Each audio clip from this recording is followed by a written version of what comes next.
Hey guys, आज हम पढ़ेंगे कॉन्वोकेशनल न्यूरल नेटवर्क के बारे में। ठीक है, तो कॉन्वोकेशनल न्यूरल नेटवर्क के बारे में अगर मैं बेसिक सा इंट्रो दूँ तो ये जो आपका है ये वाला न्यूरल नेटवर्क हमारा यूज़ होता है फॉर इमेज प्रोसेसिंग के लिए।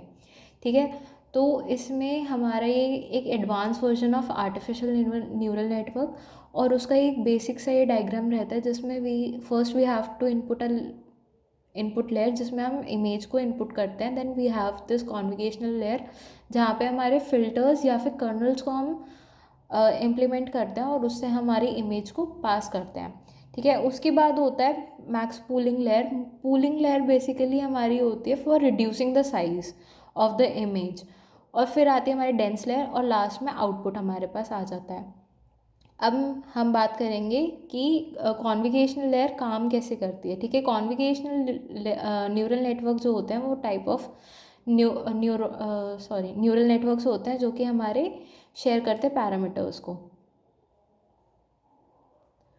उसके बाद यहाँ पे एक ये हमें एक्सप्लेनेशन दे रखी है जिसमें ये बता रखा है कि हमारे पास ये एक डायग्राम है जिसमें RGB रिप्रेजेंट कर रहे हैं of colours red, green and blue.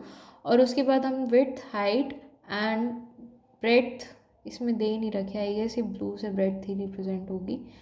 सो ये सारी चीज़ें हैं जिसमें हम जितनी भी हमारी इमेजेस हैं उनके डिफरेंट साइजेस होते हैं, विड्थ, हाइट, डेप्थ। और इंस्टेड ऑफ RGB इसमें हम नए चैनल्स को इंट्रोड्यूस करते हैं जिनकी विड्थ और हाइट कम होती है, इसीलिए यहाँ पे ब्रेड्थ को रिप्रेजेंट नहीं कर रखा है। तो आई गेस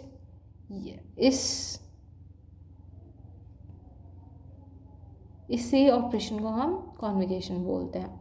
ठीक है, नेक्स्ट आता है हमारे पास कोऑर्डिनेट्स होते हैं आपके जितनी भी, जब बहुत ज़्यादा हमारे पास लेयर्स हो जाती हैं कॉन्वोकेशनल की, तो बहुत सारी लेयर्स को हम कोऑर्डिनेट्स बोल देते हैं इन शॉर्ट। ठीक है, ये लिखा a complete convolutional network architecture is also known as coordinates. तो ये डिफाइन है इसकी। तो इसमें हम सबसे पहले देखते हैं इनपुट लेयर के बारे में, और इसमें एक बहुत ईजी सा हम एग्जाम्पल दे रखा है कि हम ना एक इमेज लेके चल रहे हैं जिसकी डायमेंशंस हमने ले रखे 32x32x3, जिसमें हमारी ये हाइट, विड्थ और जो 3 है हमारी दैट इज़ डेप्थ। ठीक है, फिर हम ले रहे हैं यहाँ पे हमारे पास है कॉन्वोकेशनल लेयर। कॉन्वोकेशनल लेयर का बेसिक काम होता है जिसमें आप एक्चुअल में फ़िल्टर्स लगाते हो। अब फ़िल्टर्स लगाने में हमारे को जो ध्यान रखनी है चीज़ दैट इज़ कि आप जो डायमेंशंस लोगे वो सेम होनी चाहिए। जैसे यार तो 2x2 के लेंगे हम डायमेंशंस फ़िल्टर्स की, 3x3 की लेंगे या 5x5 की लेंगे। ठीक है, उसके बाद सपोज़ अगर हमने 12 फ़िल्टर्स लगाए तो हमारी जो डायमेंशन होगी वो ये चेंज हो जाएगी ऑफ द इमेज, और उसके बाद हमें ये आउटपुट मिल जाएगा। देन आती है हमारे पास एक्टिवेशन लेयर। एक्टिवेशन लेयर में जिसमें हम एक्टिवेशन फंक्शंस लगाते हैं, और एक्टिवेशन फंक्शंस हम इसलिए लगाते हैं जिससे हम नॉन लीनियरिटी को हम इंट्रोड्यूस कर पाएँ अपने मॉडल में। ठीक है, तो ये बहुत ज़्यादा इंपॉर्टेंट होता है, और इसमें जितने भी एक्टिवेशन फंक्शंस हैं वो ये सारे आते हैं हमारे पास। ज़्यादातर हम मेनली इन्हीं को यूज़ करते हैं, बट एक्टिवेशन लेयर लगाने के बाद भी हम ये देख रहे हैं कि यहाँ पर डायमेंशंस हमारी उतनी की उतनी ही हैं। ओके, नेक्स्ट आती है हमारे पास पूलिंग लेयर। पूलिंग लेयर में आपके जितने भी साइज़ है उसको हम रिड्यूस कर देंगे, और ये हमारा ओवर फिटिंग की जो प्रॉब्लम होती है उसको भी प्रिवेंट करता है। और इसमें हमारे पास 2 टाइप की पूलिंग लेयर्स होती है, एक होता है मैक्स पूलिंग और एक होता है एवरेज पूलिंग। अगर हम मैक्स पूलिंग कंसिडर करके चल रहे हैं जिसमें हमने ये डायमेंशंस लिए कि 2x2 के हमने फ़िल्टर्स लगाए हैं प्लस एक स्ट्राइड लगाई है 2 की। ठीक है, जिसमें हमें रिजल्टेंट वॉल्यूम मिल रहा है इमेज का 16x16x12 का। ठीक है, तो ये हम यहाँ पे देख रहे हैं जो हमने हाइट और विड्थ लगाई थी वो ऑलमोस्ट हाफ हो गई है, प्लस हमारे जो फिल्टर्स हैं वो उतने के उतने ही हैं। ठीक है, तो ये हमें कंसिडर करके चल रहे हैं। तो इसमें ये वाले ब्लॉक में जो पिंक वाला ब्लॉक है इसमें हमने 6 को कंसिडर करा है because it was the maximum value in that 4 numbers. और सिमिलरली यहाँ पे हमने 8 को कंसिडर करा है, यहाँ पे 3 को कंसिडर करा है एंड यहाँ पे 4 को कंसिडर करा है, ठीक है। ये XY का जिसमें हमने 2x2 के फिल्टर्स लगाए हैं और स्ट्राइड हमने 2 ली है। उसके बाद आता है हमारे पास फ्लैटनिंग लेयर। फ्लैटनिंग लेयर में हम ये करते हैं, जितने भी हमारा फीचर मैप्स लगाने के बाद हमारी जितनी भी इमेज है उसको 1 डायमेंशन वेक्टर में हम कन्वर्ट कर लेते हैं। और लास्ट आती है हमारे पास फुली कनेक्टेड लेयर, ठीक है।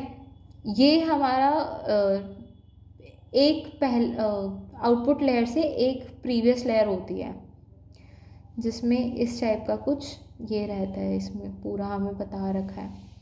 उसके बाद आता है हमारे पास लास्ट में आउटपुट लेयर, जो हमारी जितनी भी फुली कनेक्टेड लेयर के बाद जितने भी लॉजिस्टिक फंक्शंस उसमें लगाए जाते हैं या क्लासिफिकेशन टास्क दिए जाते हैं, जैसे सिग्मॉइड या सॉफ्ट मैक्स हो गए, जो हमारे आउटपुट को कन्वर्ट कर देता है, लास्ट में हमें ये देते हैं। और ये वाली जो साइट है ये गीक्स फॉर गीक्स की है, इसमें आप एग्जाम्पल लेके चल सकते हो जिसमें बहुत अच्छे से बताया हुआ है ये सारी चीज़ें। तो इसमें ये हमें स्टेप्स बताए हुए, दिस इज़ वेरी इंपॉर्टेंट, तो आप पेपर में अपने लिख के आ सकते हो इसको अच्छे से, and it has a code also, तो हम इम्प्लीमेंट करके देख सकते हैं। और लास्ट में आते हैं advantages and disadvantages of CNN। तो एडवांटेजेस में ये है कि ये बहुत ज़्यादा गुड रहता है डिटेक्ट करने के लिए अपने पैटर्न्स को वीडियोस या इमेजेस में, जितना भी मतलब आपका जो भी सारा इमेज डेटा है उसके लिए बहुत ज़्यादा अच्छा है। प्लस हम इसको ट्रांसलेशन रोटेशन के लिए भी अच्छा है ये ऑफ इमेजेस। और हम इसमें ये रहता है कि एंड टू एंड ट्रेनिंग की वजह से हमें कोई मैनुअली फीचर एक्सट्रैक्शन नहीं करना पड़ता, ये खुद ही कर लेता है और बहुत एफिशिएंटली ये हाई अमाउंट डेटा को हैंडल कर लेता है। प्लस जो एक्यूरेसी है इसकी वो बहुत ज़्यादा हाई रहती है। डिसएडवांटेजेस ऑफ CNN इसमें ये रहते हैं कि जो कॉम्पिटिशनली बहुत ज़्यादा एक्सपेंसिव रहता है फॉर ट्रेनिंग, और बहुत ज़्यादा मेमोरी की रिक्वायरमेंट होती है, क्योंकि जो इमेज का डेटा सेट होता है वो बहुत ज़्यादा हैवी होता है and we need a good setup to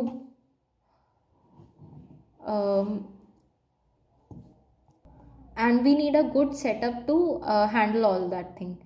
और उसके बाद ये रहता है कि अगर जो डेटा इतना ज़्यादा है तो हम उस वजह से ओवर फिटिंग की प्रॉब्लम भी रहती है। ओवर फिटिंग ये होता है कि जब आपका जितना भी डेटा सेट है वो सारा ट्रेनिंग पे तो अच्छे से काम कर रहा है, बट जब हम उसको टेस्टिंग के लिए यूज़ कर रहे हैं या फ्रेश डेटा पे यूज़ कर रहे हैं तो वो अच्छे से काम नहीं कर पाता।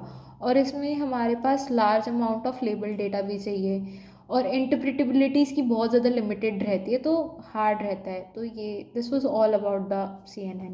Thank you.